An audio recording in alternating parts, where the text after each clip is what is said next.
Hello guys, দেখতে পাচ্ছ তোমরা, এটা ট্রান্সফর্মার 250 কেবি ট্রান্সফর্মার। এই যে আউটপুট ইনপুট 11,000 ঢুকেছে, এটা আউটপুট বেরোচ্ছে ট্রান্সফর্মার 440 ভোল্ট বের করছে।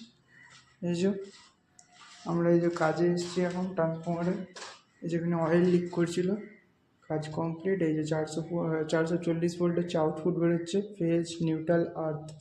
এই যে নিউট্রাল, তিনটে ফেজ, আর এখানে ফেজের সাথে হচ্ছে নিউট্রালের সাথে ফেজ আর্থ করাই আছে, নিউট্রালের সাথে আর্থিং দেওয়া আছে। এই যে ট্যাপিং করা আছে, এই যে তিনটে ফেজ, 250 কেবি ট্রান্সফর্মার। এটা একটা মিলিং চলে।